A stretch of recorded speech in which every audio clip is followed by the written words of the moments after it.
Alright, so I have finally tried it. I have decided to try the Heavy Plasma Incinerator after following the massive buff that just happened with the latest patch, and honestly, I'm pretty impressed. As someone who's always played the Heavy as a Melta user, it's really nice to see a different playstyle that actually feels pretty solid. The Heavy Plasma Incinerator received a plethora of buffs that made it such a really good mid-range threat that I think a lot of Heavy players are going to actually enjoy giving a try. I spent the last 2 days leveling this weapon up and seeing what it can bring to the table. Let me show you my updated build for the Heavy Plasma Incinerator Heavy. Let's begin.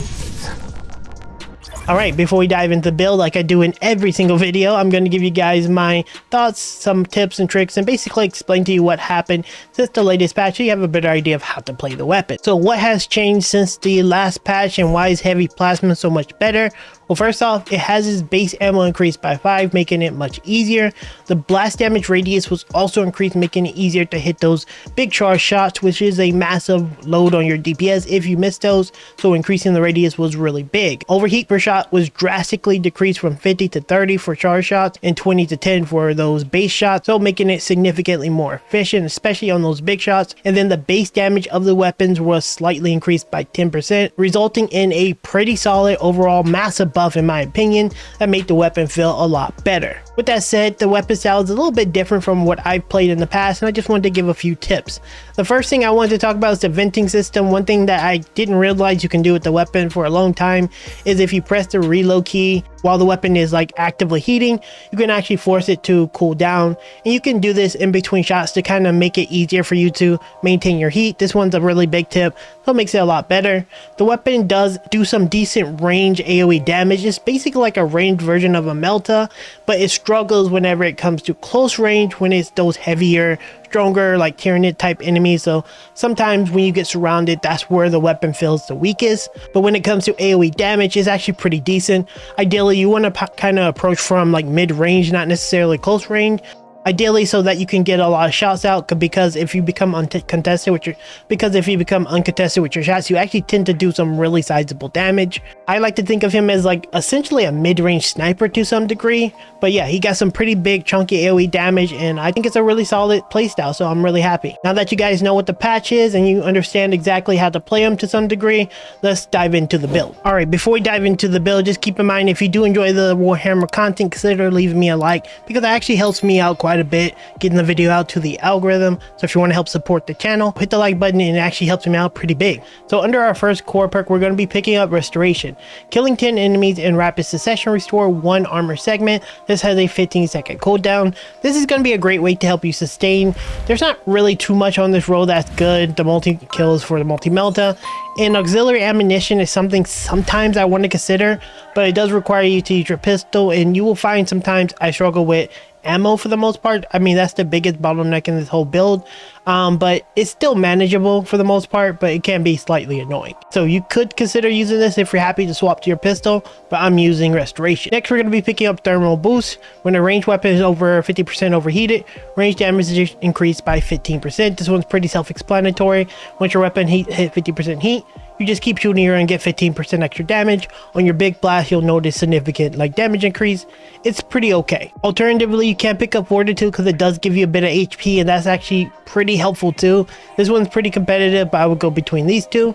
Next, we're going to be picking up Overwhelming Power. When Iron Halo is active, all squad members within 10 meters deal 10% more range damage. You're generally going to be a medium range style fighter, so you're probably going to be standing next to your snipers, next to your tactical, stuff like that. So this is actually pretty decent. Next, we're going to be picking up additional supplies under our team perks, and ammo capacity for all team members have been increased by 25%. This is really good for ammo, obviously. Pretty much the standard you pick up in my opinion, though pretty decent. Next, under gear perks, we're going to be getting Emperor's Protection. When Iron Halo expand all this energy, 1 armor segment is restored to all team members. Again, this is going to help you be a little bit of supporting, and obviously this is going to give you some armor. You're not going to be in the fray as much as your other teammates, and being able to get some armor segments from just being able to use your Halo, as well as using this one over here, Restoration, actually keeps you pretty healthy on armor. Next, we're going to be picking up Power Regulation. I like this one, but these two can be pretty much like, I think most of these perks can be like cycled out depending on what you find useful for you. So kind of pick what you want here. but I'm going Power Regulator because Iron Halo loses energy 15% more slowly, and I don't tend to like lose my Iron Halo, but you know, I like it. Pick what you want there. Next, we're going to be picking up Brute Force when Iron Halo is on cooldown. Range damage is increased by 15%. Pretty self-explanatory. You're going to get 15% more damage when Iron Halo is on cooldown. I like it. It feels really good and it's synergistic to his build. For our signature perk, we're going to be picking up Conversion Field. This is by far one of the best signature perks in the other game. This one's not bad offensive capabilities, but this one's just way too useful. It kind of depends on how your teammates play, honestly. Sometimes they just don't use their skills. They hold it a long time, so this one can be less effective depending on your teammates. I'll cycle between offensive capabilities in this one, but this one is just going to give you more ability charge if allies are near you. Well, you're going to give your allies more ability charge if they're within 100 meters, and it makes it easier for them to use skills. Again, kind of pick depending on how your teammates behave, but yeah. This is the overall perks. Let's move on to the weapons. For our weapon, we're going to be getting the Galthamore Crusade Alpha. The reason for this is because it has really good venting, and you'll find when you play the other weapons that it's really hard to maintain your venting at times, and I like this because it's easier for me to like consistently shoot. Alternatively, I would use Galthamore Crusade Beta. This one comes with more magazine if you're having ammo problems, which you may have depending on how much you shoot. But generally speaking, I like the alpha version because of the extra like venting, so it's good. For our perk tree, we're going to be going this way. We're going to get common cooling to make common shots generate less heat. We're going to get rapid cooling after killing 10 enemies in rapid succession. Your weapon does not heat for 5 seconds, and the cooldown is 30 seconds. This is going to help you with maintaining some of your cooling, so if you do decide to go the other route where you don't have as much venting, this could be very helpful. We're getting heavy velocity because heavy stance your shots charge faster. We're going to pick up plasma collector for energy reserves, which is going to be helpful if you once again don't use the one with more ammo. And then once again, we're going to get efficient charge shots from plasma weapons. Use 2 less. This will help you with ammo sustain because he doesn't actually have that many ammo sustaining perks. The reason why we didn't lead these two is because it has like melee damage crap here. This one, contingency plan, and this one has it too, weapon strike melee damage. I think these are like garbage. I would never use that. So we're gonna continue. Going to get adamant restoration. When your health drop below a certain threshold, you'll get 1% of your ammo. This is your major ammo restoring thing, but I hate this design because if you make mistakes, you'll get ammo back. I don't really like that.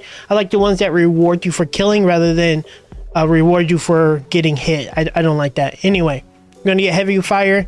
While in heavy stance, your fire rate is going to be increased. It's going to help you with more damage. We're going to go up to avoid the weapon strike because it's trash.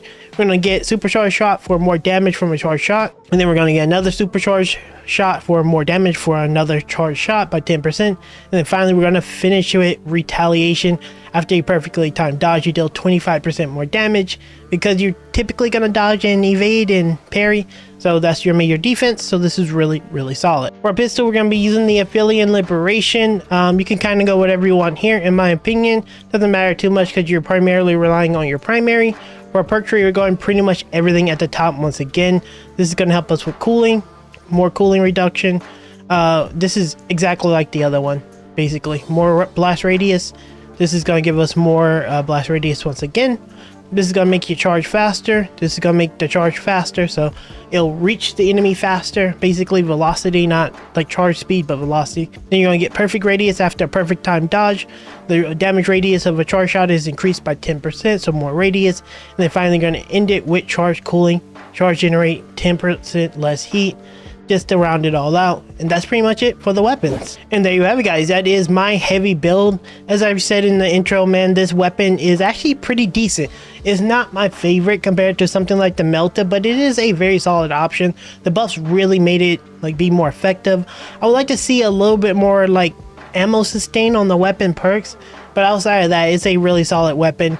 Definitely a good option. It won't replace anything, but I think it's a good mixture of both the Melta as well as the range, and it just gives you a decent balance. This is a really cool weapon. I'm very happy I got to finish this weapon up. With that said, guys, don't forget to let me know what you guys think about the weapon down in the comment section. If you tried it, if you're gonna give it a try, what changes you would make. Don't forget to like as well, because that really helps get the video out into the algorithm, and it helps me out a lot. And just like that, guys, I'll see you in the next Space Marines 2 video very soon.